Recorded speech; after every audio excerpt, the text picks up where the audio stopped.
दोस्तों, ईपीजी पाठशाला हिंदी में आपका स्वागत है। मैं डॉक्टर गंगा सहाय मीना, भारतीय भाषा केंद्र, जवाहरलाल नेहरू विश्वविद्यालय में अध्यापक हूँ। आज हम दलित साहित्य प्रश्न पत्र के तहत आदिवासी साहित्य की परंपरा इकाई पर बात करेंगे। इस बातचीत के माध्यम से हम आदिवासी साहित्य के प्रति सही समझ विकसित करने की कोशिश करेंगे। आदिवासी साहित्य की स्रोत सामग्री और उसके आधार पर बनने वाली आदिवासी साहित्य की परंपरा की पड़ताल करने की कोशिश करेंगे। आदिवासी साहित्य की विचारधारा को समझेंगे और साथ ही आदिवासी साहित्य की प्रवृत्तियों को समझने की कोशिश करेंगे। जैसा कि हम जानते हैं, पिछले 2 दशकों में स्त्रीवादी साहित्य और दलित साहित्य के बाद आदिवासी साहित्य को लेकर एक आकर्षण शोधार्थियों और गोष्ठियों में देखा जा सकता है। लगातार आदिवासी साहित्य पर लिखा जा रहा है, शोध हो रहे हैं, लेकिन इसके बावजूद आदिवासी साहित्य को लेकर ढेरों भ्रमों का निर्माण किया जा रहा है, बहुत सारी भ्रांतियां हैं। इसलिए उनका निराकरण करना और आदिवासी साहित्य की सही समझ विकसित करना जरूरी है। तभी हम आदिवासी साहित्य की परंपरा को समझ सकेंगे। सबसे पहले हम आदिवासी साहित्य की अवधारणा पर संक्षेप में बात करें। आदिवासी साहित्य क्या है, उसके निर्धारण के तत्व क्या है, इसको जानना जरूरी है।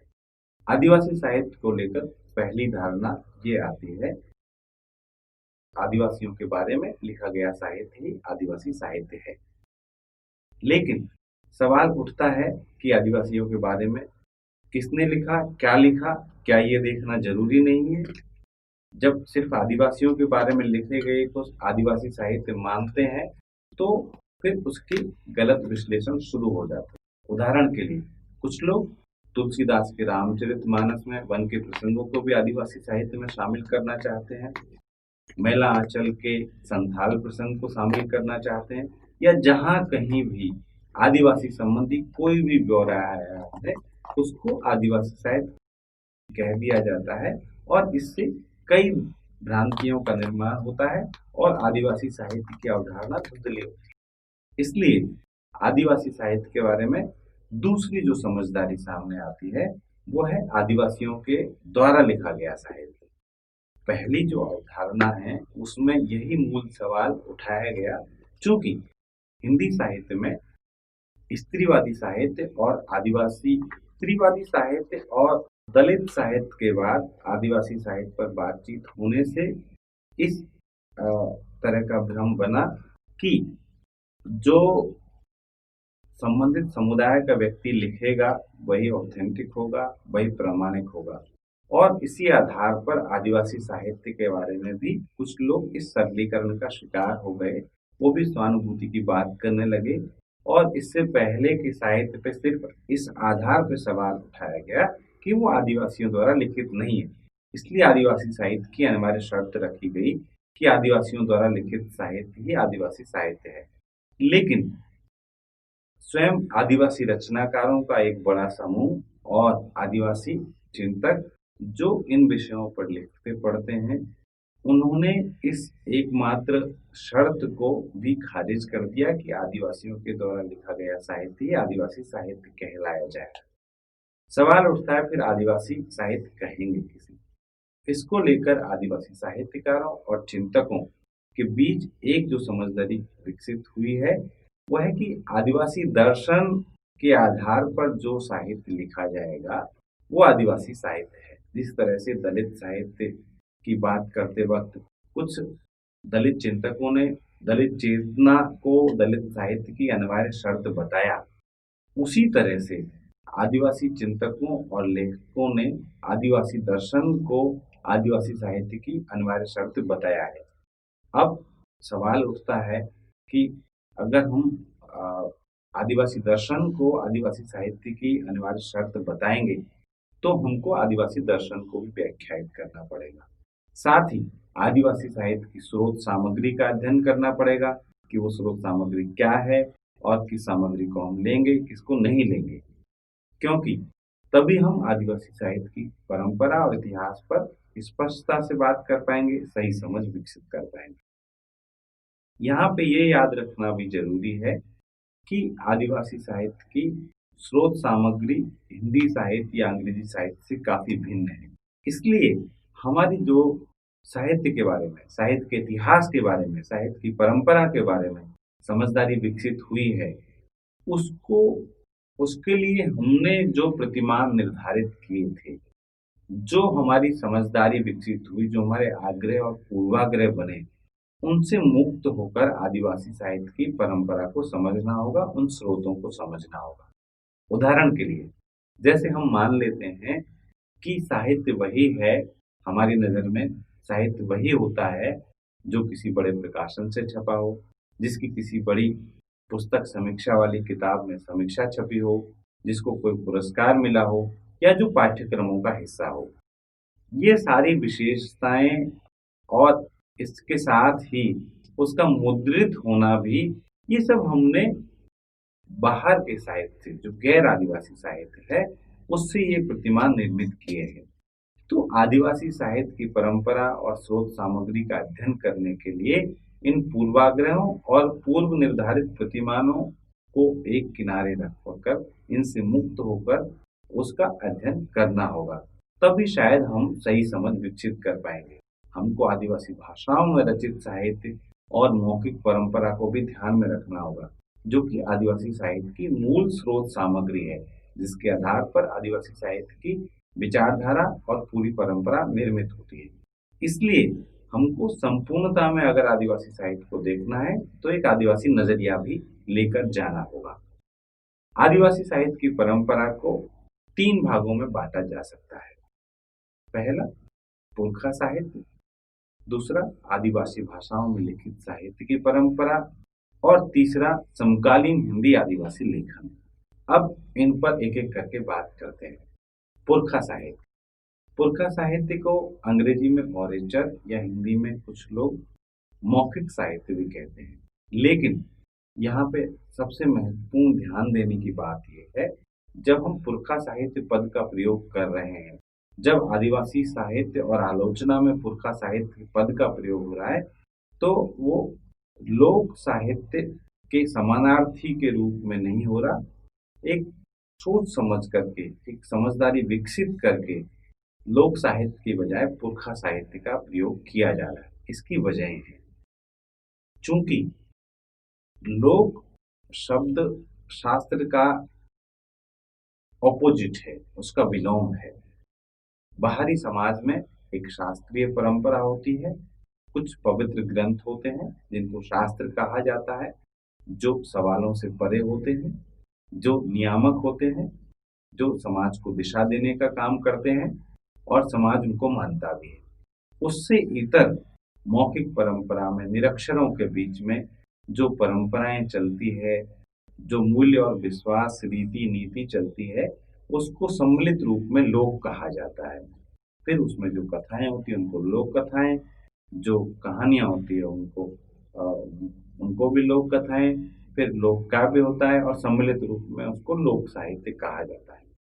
आदिवासी विमर्शकार, खासतौर पर वंदना टेटे, अपनी तीनों किताबों में, उनकी 3 महत्वपूर्ण किताबें हैं आदिवासी साहित्य को लेकर: आदिवासी साहित्य परंपरा और प्रयोजन, आदिवासी दर्शन परंपरा और वाचिकता। इन तीनों किताबों में वंदना टेटे लोक साहित्य और आदिवासी साहित्य का या पुरखा साहित्य का फर्क बताती है। वो कहती हैं कि पुरखा साहित्य हमारे पुरखों द्वारा रचित है। वो किसी, चूंकि आदिवासी समाज में लोक और शास्त्र का भेद नहीं है, कोई भी ऐसा ग्रंथ नहीं है जिसको पवित्र कहा जाए, जिस पे सवाल न खड़े किए जाएं, जो आप्त वचनों की तरह हो। जब जहाँ पे शास्त्र नहीं, वहां पे लोक कैसे होगा? लोक और शास्त्र का विभाजन बाहरी समाज का है, आदिवासियों का नहीं है। इसलिए हम अपने साहित्य को लोक साहित्य कहने की बजाय पुरखा साहित्य कहना पसंद करते हैं। सवाल उठता है कि फिर इस पुरखा साहित्य की जो मौखिक परंपरा है, उसका हम अध्ययन कैसे करेंगे? उसको हम आधार सामग्री के रूप में कैसे उपयोग करेंगे? इसका तरीका है। इसको लेकर बहुत सारे संकलन तैयार हुए हैं और भी संकलन तैयार किए जाने की जरूरत है।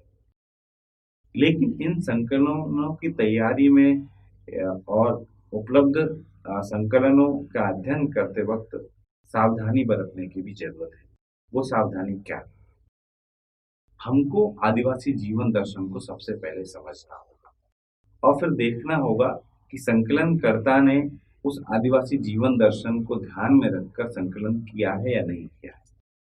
मूल भाषा में तो चूंकि जिस रूप में कोई गीत या कथा मौजूद है, संकलनकर्ता सामान्य तौर पे अगर मूल भाषा में संकलन कर रहा है तो उसी तरह का वो दर्ज करेगा, लेकिन उसका अनुवाद प्रस्तुत करते वक्त वो अपनी विचारधारा और अपने संस्कारों से प्रभावित होगा, अपनी भाषा के संस्कारों से प्रभावित होगा। जैसे मुंडारी लोकगीतों का कई लोगों ने संकलन किया, फादर ऑफमैन ने किया, जगदीश त्रिगुणायत ने किया और भी कई लोगों ने किया। इन संकलनों का तुलनात्मक अध्ययन करते वक्त विद्वानों ने पाया कि इनमें से जो जगदीश त्रिगुणायत का संकलन है वो कहीं न कहीं अपने जातीय पूर्वाग्रहों, और जातीय शब्द का प्रयोग मैं यहाँ पे हिंदी समुदाय के बारे में कर रहा हूँ, जो हिंदी भाषा के संस्कार है, हिंदी साहित्य के संस्कार है और हिंदी बोलने वाले समुदायों के संस्कार हैं, वो उनमें दिखाई पड़ते हैं। जो अनुवाद उन्होंने हिंदी में प्रस्तुत किया वो कई जगह उसमें समस्याएं हैं। इस तरह के संकलन तमाम भाषाओं में हुए हैं, उन भाषाओं में और अनुवाद भी हुए हैं। उन संकलनों को बहुत गंभीरता से देखना होगा, तुलनात्मक रूप में देखना होगा। अगर एक से अधिक संकलन हुए तो तुलनात्मकता से काम चल जाएगा, लेकिन अगर किसी भाषा में एक ही संकलन मिलता है तो उसमें उस भाषा को बोलने वाले लोगों से एक बार वेरीफाई करना होगा उस अनुवाद को, और उसको परखना होगा कि वो सही अनुवाद प्रस्तुत किया गया है या नहीं, ताकि उसके माध्यम से सही समझ विकसित हो सके। सवाल उठता है कि कितनी मात्रा में पुरखा साहित्य उपलब्ध है, कैसे इसका अध्ययन करेंगे और उसके बाद क्या इसकी विशेषताएं निकल करके आएंगी। तो निश्चित तौर पर कुछ बड़ी भाषाओं में संकलन तैयार हुए हैं और तैयार किए जा रहे हैं। आज भी देश भर में बहुत सारे शोधार्थी आदिवासी इलाकों में जाके उनके गीतों का रिकॉर्डिंग कर रहे हैं, उनका टीपांकन कर रहे हैं और एक संग्रह के रूप में उनको प्रस्तुत कर रहे हैं। ये संकलन बहुत महत्वपूर्ण है क्योंकि ये आदिवासी जीवन दर्शन के सबसे बड़े स्रोत है, उसको समझने के सबसे बड़े स्रोत है। और इन गीतों के माध्यम से, इन कथाओं के माध्यम से उस पूरी आदिवासी परंपरा को हम समझ सकते हैं, जो कई मायनों में बाहर के समाज से एकदम भिन्न है। पूरी एक वैकल्पिक ज्ञान की परंपरा है। और आज जब हम पूरी दुनिया को बेहतर बनाने के लिए तमाम प्रयत्न कर रहे हैं, आप देखें कोई भी आंदोलन, चाहे वो विद्यार्थियों का हो, राजनीतिक आंदोलन हो, साहित्यिक सांस्कृतिक आंदोलन हो, वो यही दावा करता है कि हम बेहतर दुनिया बनाना चाहते हैं। सवाल उठता है कि बेहतर दुनिया बनाएंगे कैसे, उसकी स्रोत सामग्री क्या होगी, उसके लिए आपका विचार दर्शन क्या होगा। तो जितनी विचारधाराएं उपलब्ध हैं उनका अध्ययन करने के बाद लगता है कि आदिवासी जीवन दर्शन उनसे कई मायनों में भिन्न है और बेहतर है, जो शायद पूरी सृष्टि के लिए एक बेहतर विकल्प दे सकता है, उसको बचाने का बेहतर विकल्प दे सकता है। आदिवासी अपनी पुरखा परंपरा में, पुरखा साहित्य की परंपरा में उन तमाम चीजों को बचाने का पक्षधर है जो इस सृष्टि को बनाए रखने के लिए जरूरी है। वो पेड़ पौधों से लेकर फूलों तक की चीजें, जैसे एक मुंडारी पुरखा गीत है, उसका हिंदी अनुवाद में यहाँ प्रस्तुत कर रहा है। रास्ते में एक जोड़ा जो लूदम फूल है, उस फूल को ए बेटी किसने तोड़ लिया।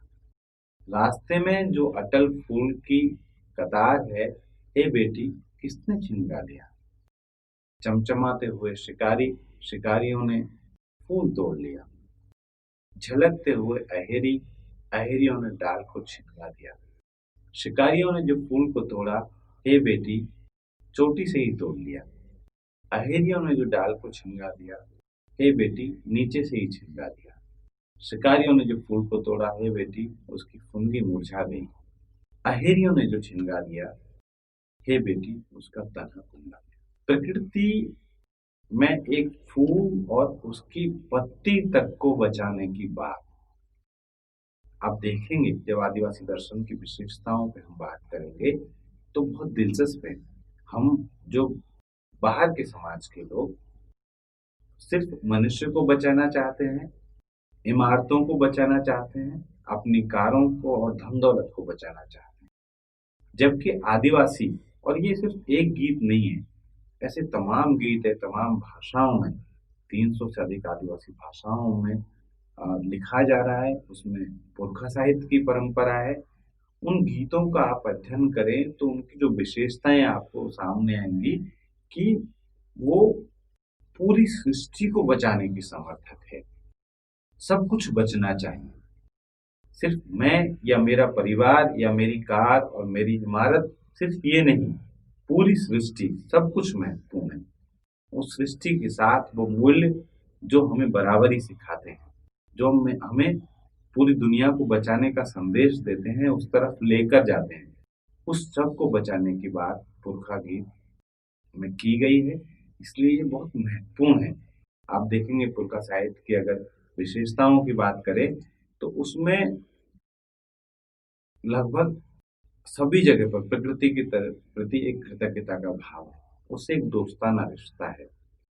वो आप कह सकते हैं कि एक पुरखे की तरह ही उन गीतों में आई है, जो हमें जीवन देता है, जो हमारे जीवन को पालता पोसता है, आगे बढ़ाता है। इसलिए पुरखा साहित्य का अध्ययन किया जाना बहुत जरूरी है। आदिवासी साहित्य की परंपरा का सही विश्लेषण करने के लिए, आदिवासी समाज के बारे में सही समझ बनाने के लिए पुरखा साहित्य एक महत्वपूर्ण कड़ी है, एक प्रस्थान बिंदु है। वो इसलिए उस पर लगातार ध्यान दिए जाने की, उसको सहेजने की आवश्यकता है, पूरी सावधानी के साथ कि उसमें आदिवासी जीवन दर्शन का ध्यान रखें, अपनी बाहर की विचारधाराओं को, अपने पूर्वाग्रहों को उस पर आरोपित ना करें। आदिवासी साहित्य की परंपरा का दूसरा पड़ाव है आदिवासी भाषाओं में लिखित साहित्य। हम अक्सर खासतौर पर हिंदी, अंग्रेजी जैसी बड़ी भाषाओं के लोग ये मानते हैं कि जो हिंदी में लिखेगा, जो अंग्रेजी में लिखेगा, उसी को हम साहित्यकार मानेंगे, उसी को साहित्य मानेंगे, उसी को हम पुरस्कार देंगे। साहित्य अकेडमी जैसी संस्थाएं जरूर कुछ और भाषाओं में पुरस्कार देती है, लेकिन वो भी बहुत सीमित है। इस देश में कम से कम 300 आदिवासी भाषाएं, उनमें से कम 100 आदिवासी भाषाओं में लगातार लिखा जा रहा है, लगातार रचा जा रहा है, और वो भी कोई 5 या 10 साल से नहीं, उसकी कम से कम 100-150 साल पुरानी परंपरा है। पूर्वोत्तर की कई भाषाओं में, आदिवासी भाषाओं में लगभग 150 साल पहले लिपियां विकसित हो गई थी। उनका हमको अध्ययन करना चाहिए, वो क्या लिख रहे थे, क्या लिख रहे हैं। स्वयं मध्य भारत के आदिवासियों की भाषाओं में आप देखें से मुंडारी है, कुड़ुक है, इन भाषाओं में भी लिखने की काफी लंबी परंपरा है। किसी में लिपि है अपनी, किसी में नहीं है। उदाहरण के लिए 1920 के आसपास मैनस ओडिए नामक एक लेखक मतराव कहनी नाम से एक बृहद उपन्यास लिखते हैं, जिसके 5वें हिस्से का हिंदी में अनुवाद हुआ चलो चाय पाता। आप कल्पना करिए कि 1920 में एक मुंडा लेखक अपनी मातृभाषा में उपन्यास लिख रहा था, बहुत बड़ा उपन्यास, जबकि हिंदी उपन्यास भी अपनी शुरुआती अवस्था में था। इसका मतलब वो अकेला उपन्यास नहीं है, उसकी पूरी परंपरा होगी। हमें उस परंपरा की पड़ताल करनी चाहिए, और न केवल मुंडारी में और बड़ी भाषाओं में, बल्कि तमाम आदिवासी भाषाओं से हमको संवाद करना चाहिए। उनमें जाकर उस पूरी टूटी हुई बिखरी हुई परंपरा, टूटी हुई बिखरी हुई इसलिए उसके हमारे पास में पर्याप्त साक्ष्य मौजूद नहीं है, उन साक्ष्यों को खोजना चाहिए, उसकी क्रमिकता को समझना चाहिए, और उसके माध्यम से जो आदिवासी जीवन दर्शन या आदिवासी साहित्य की विशेषताएं सामने आती है, उनको समझना चाहिए। तभी आदिवासी साहित्य की परंपरा की एक मुकम्मल तस्वीर हमारे सामने बन पाएगी। आदिवासी साहित्य की परंपरा का तीसरा महत्वपूर्ण पड़ाव है समकालीन आदिवासी लेखन। अगर हमारा संबंध हिंदी से, तो हम इसको कह सकते हैं समकालीन हिंदी आदिवासी लेखन। यानी पिछले दशकों में आदिवासी क्या कुछ लिख रहे हैं, अपनी मातृभाषाओं को छोड़कर उन्हें हिंदी, बांग्ला, तमिल, उड़िया जैसी बड़ी भाषाओं में लिखना पड़ रहा है, उन भाषाओं में आदिवासी क्या लिख रहे हैं, ये देखना बहुत जरूरी है। और इसको लेकर के भी सही समझ विकसित करनी होगी। अक्सर देखा जाता है कि आदिवासी साहित्य की बात करते वक्त, आदिवासी लेखकों की बात करते वक्त हम या तो निर्मला पुतुल का नाम लेंगे, या अनुज लोग उनका नाम लेंगे, या एक दो नाम और जोड़ लेंगे, महादेव टोप्पो है, या कोई भी नाम ले लेंगे। लेकिन हम आदिवासी साहित्य की समकालीन लेखन की परंपरा में भी पूरी गहराई से अंदर तक नहीं जाना चाहते, जो दूसरी भाषाओं में आदिवासी लिख रहे हैं। ये आदिवासियों के ऊपर एक दबाव है कि उनको अपनी मातृभाषाओं को छोड़कर दूसरी भाषाओं में लिखना पड़ रहा है, क्योंकि उनकी मातृभाषाओं को बाहर के समाज के लोग नहीं समझते, और बाहर के समाज के लोग सीखना भी नहीं चाहते। वो आदिवासी पर अध्ययन करना चाहते हैं, आदिवासी पर फेलोशिप लेना चाहते हैं, आदिवासी पर पुरस्कार लेना चाहते हैं, लेकिन आदिवासी भाषा नहीं सीखना चाहते, आदिवासी साहित्य नहीं पढ़ना चाहते। इसलिए आदिवासी भाषाओं में गए बिना अगर आदिवासियों को समझना है तो कुछ छिटपुट जो आदिवासियों ने दूसरी भाषाओं में लिखा है, खासतौर से पिछले 2-3 दशकों में काफी बड़ी संख्या में लिखा गया है। जब हम हिंदी के आदिवासी लेखन पे बात करें तो हमको ये याद रखना चाहिए कि हिंदी में आदिवासियों ने पर्याप्त संख्या में कविताएं लिखी है, कहानियां लिखी है, उपन्यास भी लिखे हैं, और दूसरी विधाओं में भी लेखन किया है। और उसकी परंपरा 2 या 5 या 10 साल पुरानी है, उसकी परंपरा भी काफी पुरानी है। जैसे खोज में ये पाया गया कि जब हमने खोजा कि आदिवासी कवित्री कौन है जिसने सबसे पहले हिंदी में लिखना शुरू, तो हाल ही में आदिवासी शोधार्थियों ने इस बात को खोज निकाला है कि हिंदी की पहली आदिवासी कवित्री सुशीला सामत है। ये झारखंड की रहने वाली थी, और ये अपनी कविताएं उस जमाने में लिख रही थी जब महावीर प्रसाद द्विवेदी और प्रेमचंद लिख रहे थे। आप सोचिए कि उस जमाने में 1930 के आसपास इनके संकलन प्रकाशित हो चुके थे। 2 संकलन इनके हिंदी में जो उपलब्ध है, उन 2 संकलनों के आधार पर आदिवासी समाज के बारे में क्या नजरिया बनता है, इस दृष्टि से तो उनको देखा जाना चाहिए। साथ ही आदिवासी साहित्य की परंपरा और हिंदी जैसी भाषाओं में आदिवासियों के लेखन की परंपरा को समझने के लिए भी वो संकलन बहुत जरूरी है, क्योंकि अभी तक प्राप्त तथ्यों, अभी तक प्राप्त सूचनाओं के आधार पर सुशीला सामंत हिंदी की पहली आदिवासी कवित्री ठहरती। इसी प्रकार अगर हिंदी की पहली आदिवासी कहानीकार, किसी भी रचनाकार, पुरुष स्त्री दोनों को शामिल करें, तो उसमें एलिस एक्का का नाम आता है। एलिस एक्का 1960-65 के आसपास कहानियां लिखते हैं। उनकी कहानी संकलन, उन कहानियों को संकलित करके वंदना टेटे ने हाल ही में प्रकाशित कराया है। आप देखें, एक तरफ ये कहा जा रहा है कि 2-3 लेखक हैं जो 5-10 साल से लिख रहे हैं, दूसरी तरफ आदिवासी लेखक की इतनी लंबी परंपरा है, इसके बीच में बहुत सारे लोग हैं। कई ऐसे जीवित रचनाकार हैं जो आज लिख रहे हैं, लेकिन वो 30 साल से लिख रहे हैं, जैसे फादर पीटर पॉल एक्का, जैसे वाल्टर भीमराव तरुण, मंगल सिंह मुंडा, रोज केरकेटा, ये काफी लंबे समय से लिख रहे हैं। इसका मतलब आदिवासी कहानियों की, आदिवासी कविताओं की, आदिवासी उपन्यासों की एक अनवरत परंपरा है, और काफी बड़ी संख्या में रचनाकार लिख रहे हैं। समकालीन लेखकों को हम देखें, उनकी रचनाओं को देखें, तो वो ज्यादातर पत्र पत्रिकाओं में बिखरी हुई पड़ी। जितने भी आदिवासी विशेषांक आते हैं या दूसरी पत्रिकाओं में भी आदिवासी लेखक अपनी रचनाओं को भेजते हैं, और वहां पे जो प्रकाशित हुई उनका संकलन किया जाना बाकी है। कुछ रचनाकारों ने अपने संकलन भी प्रकाशित किए हैं। चूंकि आदिवासी रचनाकारों की प्रकाशकों तक पहुंच नहीं है, वो बड़े शहरों में नहीं रहते, इसलिए उनका पूरा साहित्य सामने नहीं आता है। इसके बावजूद काफी संख्या में, बड़ी संख्या में आदिवासी साहित्य मौजूद है। अगर आदिवासी कविताओं की बात करें तो आप सुशीला सामंत के संग्रहों को तो देखें, इसके साथ आप देखें दुलाय चंद्र मुंडा ने 1966 में नव पल्लव नाम से एक कविता संकलन निकाला। 1986 में बलदेव सिंह मुंडा ने सपनों की दुनिया नाम से एक संकलन प्रकाशित कराया। उसके बाद तो जैसे सिलसिला चल पड़ा। रामदयाल मुंडा रामदयाल मुंडा की वापसी पुनर्मिलन और अन्य नगीत नाम से एक संग्रह है। एक दूसरा संग्रह है नदी और उसके संबंधी तथा अन्य नगीत। इसी तरह से निर्मला पुतुल की कविता संग्रहों में अपने घर की तलाश में, नगाड़े की तरह बजते शब्द या बेघर सपने जो हाल ही में आया है।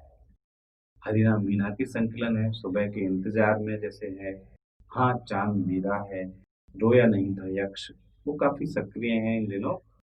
इसी तरह से आप देखें तो अन्य कई रचनाकार भी कविता के क्षेत्र में सक्रिय हैं। मराठी के एक बड़े साहित्यकार बहादुर सौंदर्य बहुत सीनियर हैं, काफी दिनों से लिख रहे हैं। उन्होंने भी हिंदी में अपना एक संकलन प्रकाशित करा है, बहार हिलने लगा है। ये दिल्ली शिल्पायन से छपा। रोज केरकेट्टा का खड़िया और हिंदी में एक संकलन है, अब सिर्फ मुर्र, ये खड़िया और हिंदी में है। इस तरह से धनेश्वर माची का एक संग्रह है तोड़े सुताम, ये एक बड़े रचनाकार है। हरिराम मीना ने समकालीन हिंदी कविता नाम से, आदिवासी कविता नाम से संकलन तैयार किया, जिसमें उनकी कविताओं के अलावा शेष रचनाकारों की कविताएं हैं। अनुज लुगुन की स्वतंत्र रूप से बहुत कविताएं आ रही है। महादेव टोप्पो की विभिन्न पत्र पत्रिकाओं में बहुत कविताएं हैं। सरिता बड़ाई की नन्हे सपनों का सुख एक संग्रह है। वंदना टेटे के आदिम राग नाम से एक कविता संग्रह है। कौन जोगा अभी आया है, कौन जोगा जो शोधार्थियों के बीच काफी लोकप्रिय हो रहा है। वंदना टेटे सभी विधाओं में सक्रिय है, न केवल कविता में, कहानियां लिख रही हैं। आलोचना की 4-5 पुस्तकें आ चुकी है। दमयंती किस्कू का आधुनिक हो कविता संग्रह, जिसमें हो कविताओं का उन्होंने संकलन तैयार किया है। मुन्ना साहब की डेहरी तथा अन्य कविताएं हैं, जिसको उन्होंने आदिवासी चेतना की कविताएं नाम से प्रकाशित करा है। इस तरह से ढेरों कवि हैं आदिवासियों में जो कविता के क्षेत्र में लगातार सक्रिय है, और कम से कम 20-30 संग्रह आदिवासियों के प्रकाशित हो चुके हैं, और सैकड़ों की तादाद में कविताएं पत्र पत्रिकाओं में बिखरी पड़ी है। उनको संकलित करके एक जगह रखेंगे, तभी आदिवासी साहित्य की परंपरा को ठीक से समझ पाएंगे। इसी तरह से आदिवासी कहानियों की बात करें तो एलिसिका का कहानी संग्रह तो माना जाता है पहला कहानी संग्रह। रामदयाल मुंडा स्वयं मुंडारी और हिंदी में कहानियां लिखते थे। उनकी जैसे एक संग्रह 7 नई कहानियां, ये रामदयाल मुंडा का संकलन है। इसी तरह से बाल्टर भेंगरा तरों की कहानी आजकल काफी चर्चित हो रही है। शोधार्थी उनको खोज के उन पर शोध कर रहे हैं। जंगल की ललकार नाम से 1989 में उनका एक संग्रह आया था। राजकुमारों के देश में, ये पीटर पॉल एक्का का एक पुराना संकलन है, राजकुमारों के देश में। शंकरलाल मीना का एक संग्रह है आखिर कब तक। शंकरलाल मीना बहुत गहरी और व्यंग्यात्मक कहानियां लिखते हैं। जो आदिवासी साहित्य में एक बहुत मशहूर कहानी संग्रह है पगहा जोड़ी जोड़ी दिखा दो, इसकी लेखिका रोज केरकेट्टा है, जो तमाम विधाओं में काफी लंबे समय से सक्रिय है। प्यारा केरकेट्टा से लेकर रोज केरकेट्टा तक की पूरी परंपरा खड़िया और हिंदी में सक्रिय है। क्षितिज की तलाश में पीटर पॉलेका का एक दूसरा कहानी संग्रह है। महुआ का फूल मंगल सिंह मुंडा का संग्रह है। गीत कहाँ खो गए, ये भी मंगल सिंह मुंडा का संग्रह है। सिकरा दास तिर्की जो मातृभाषा मुंडारी में लिखते हैं और हिंदी में भी लिखते हैं, उनका कहानी संगीत नाम से एक संग्रह है। इसके अलावा शून्य में अटके परिंदे रूपलाल बेदिया का संग्रह है, और लौटती रेखाएं देने का सुख, ये बाल्टर भेंगरा के संग्रह है। वंदना टेटे ने अभी एक संकलन तैयार करके प्रकाशित किया है आदिवासी कथा जंगल नाम से। इसमें कई महत्वपूर्ण रचनाकारों की कहानियों का संकलन तैयार किया गया है। पीटर पॉल लेका का पड़ती जमीन भी एक संग्रह। कुल मिलाकर आप देखेंगे, और इन कहानी संग्रहों के अलावा बहुत सारी कहानियां पत्र पत्रिकाओं में बिखरी हुई पड़ी है। तो आप देखेंगे कि आदिवासी साहित्य की परंपरा, आदिवासी कहानी की परंपरा भी काफी पुरानी और समृद्ध है। इसी तरह से कुछ उपन्यासों की भी बात करें, उपन्यास लेखन के क्षेत्र में कई रचनाकार सक्रिय हैं। इसी तरह से आदिवासी उपन्यासों की भी एक लंबी परंपरा है। मुंडारी में तो मैंने सोरेन 1920 में लिख दिया, लेकिन हिंदी में कब से लिखना शुरू किया, तो आप देखेंगे कि पीटर पॉल एक्का, मंगल सिंह मुंडा, हरिराम मीना, कई लोग हिंदी में लगातार लिख रहे हैं। जैसे पलाश के फूल नाम से पीटर पॉल एक्का का उपन्यास काफी पहले आया था। जंगल के गीत नाम से बाल्टर भेंगरा तरुण का उपन्यास भी काफी समय पहले आया था। स्वर्ण पहाड़ी नाम से पीटर पॉलिका का एक दूसरा उपन्यास है। छैला संधू नाम से मंगल सिंह मुंडा का एक उपन्यास है। लौटते हुए जो थोड़ा कम चर्चित है, वाल्टर गंगाधर का, ये भी एक महत्वपूर्ण उपन्यास है। हरिराम मीना का धूनी तपे तीर भी शोधार्थियों के आकर्षण का केंद्र, काफी लोग उस पर शोध कर रहे हैं। आ, शाम की सुबह, तलाश आदि, या गैंग लीडर, ये वाल्टर गंगाधर के दूसरे कई उपन्यास है। इसके अलावा आप देखें कि नारायण का जो मूलतः मलयाली भाषा के रचनाकार है, उनके उपन्यास का हिंदी अनुवाद पहाड़िन नाम से आया है। सोनम, जो येशे दोरजी थोंगसी का उपन्यास है, ये अरुणाचली में पहले आया था, फिर हिंदी में आया। मौन घाटी जो पीटर पोलेका का है, वो काफी लोकप्रिय रहा है, खासतौर पर आदिवासी साहित्य में रुचि लेने वाले शोधार्थियों के बीच में। अजय कंडुन्ना का एक उपन्यास अभी आया है, बड़े सपनों की ऊंची उड़ान। फिर से येशे दर्जे थोंगजी का एक दूसरा उपन्यास जो अरुणाचली से हिंदी में आया है, शव काटने वाला आदमी। तो आप देखें कि आदिवासी उपन्यासों की परंपरा भी काफी समृद्ध है। एक दर्जन से ऊपर अच्छे उपन्यास लिखे जा चुके हैं। हाँ, शोधार्थी उन तक कई, चूंकि वो रचनाएं उपलब्ध नहीं होती आसानी से शोधार्थियों को, इस वजह से शोधार्थियों की प्रकृति में भी परिवर्तन है, वो उतनी मेहनत करते नहीं, उनको उपलब्ध इसलिए नहीं हो पाती, और रचनाकारों की पहुंच बड़े प्रकाशकों तक नहीं है। लेकिन आदिवासी उपन्यासों की एक समृद्ध परंपरा है। अगर दूसरी विधाओं की, अन्य विधाओं की बात करें, तो जयपाल सिंह की आत्मकथा लोबे सेंद्रा, ये प्रभात खबर से प्रकाशित हुई थी, जो आउट ऑफ प्रिंट है, अंग्रेजी में मिल जाती है, हिंदी में नहीं मिलती है।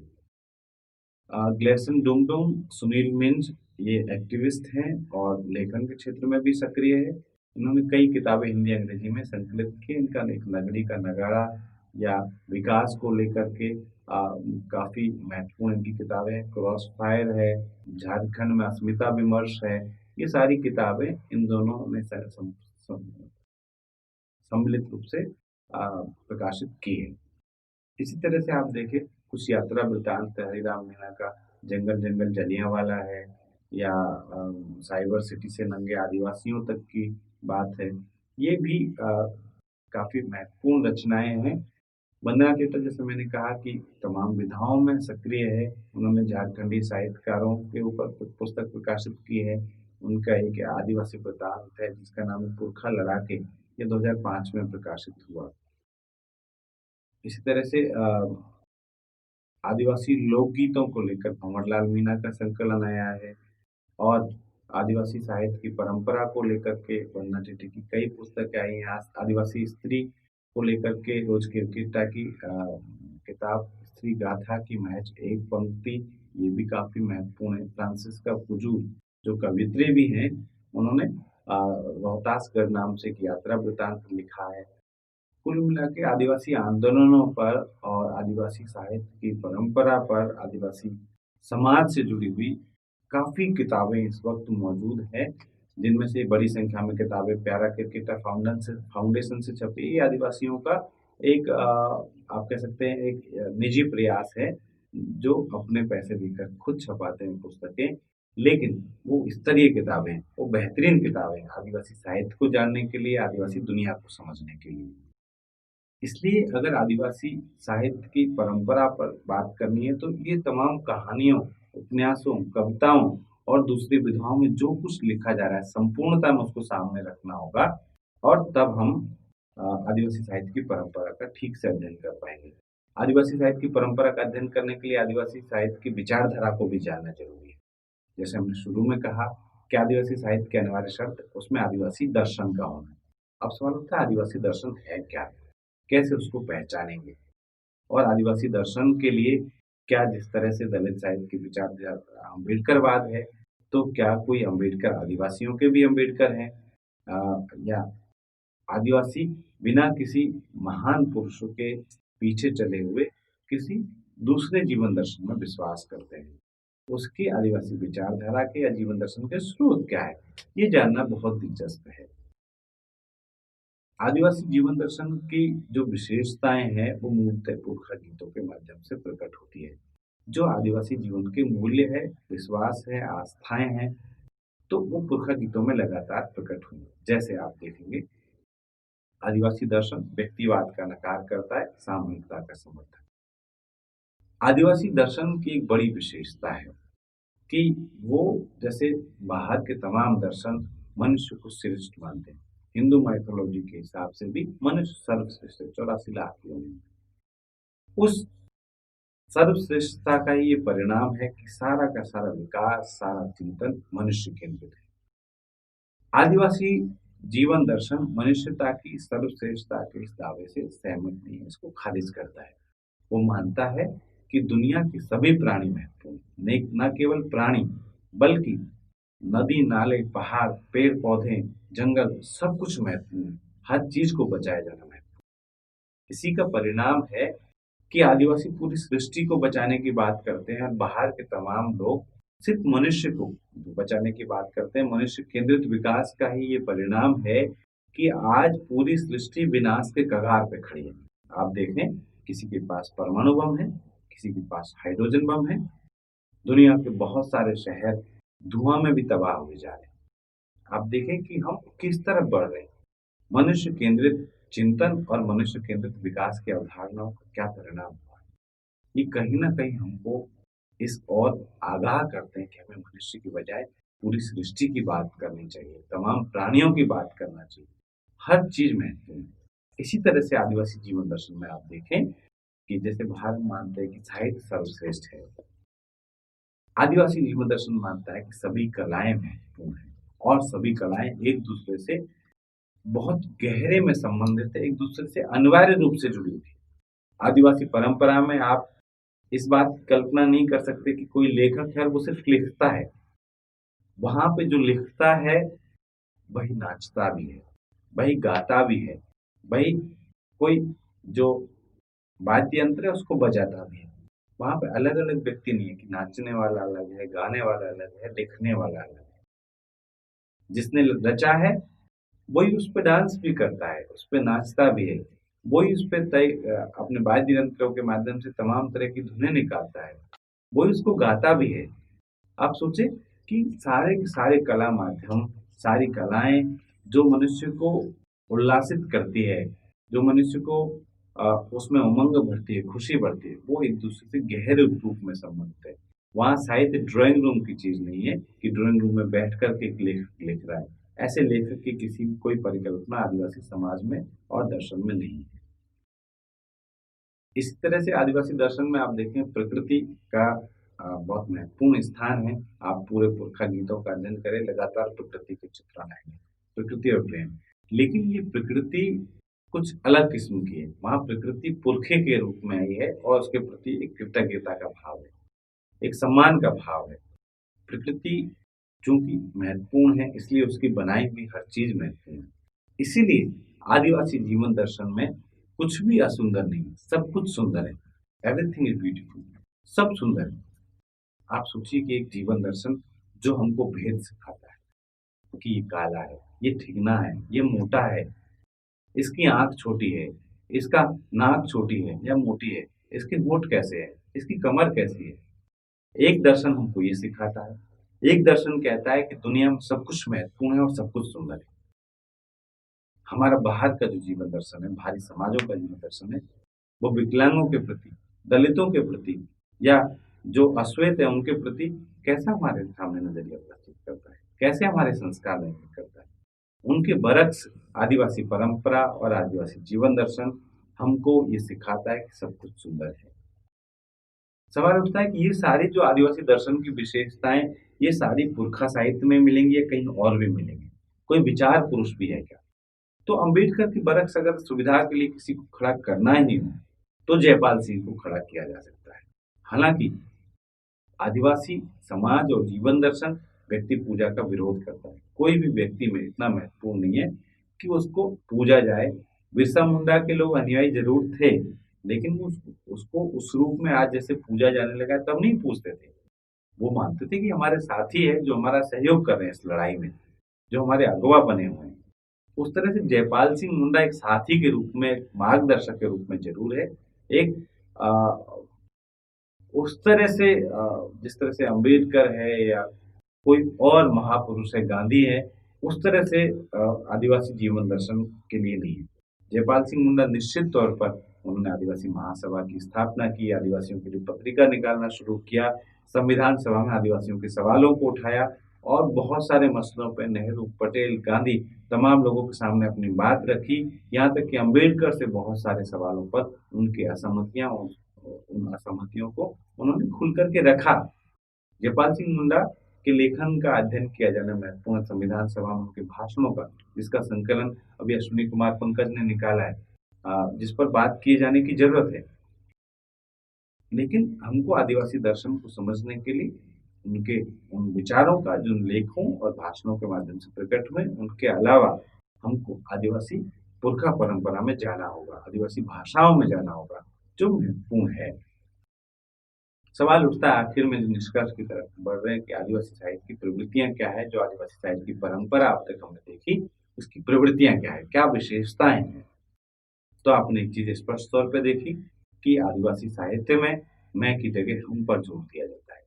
वहां पूरी तरह से व्यक्तिवाद को खारिज करके सामूहिकता पर, सहजीविता पर जोर दिया जाता है। यही वजह है कि आदिवासी साहित्य में आत्मकथा लेखन की परंपरा अभी तक नहीं है।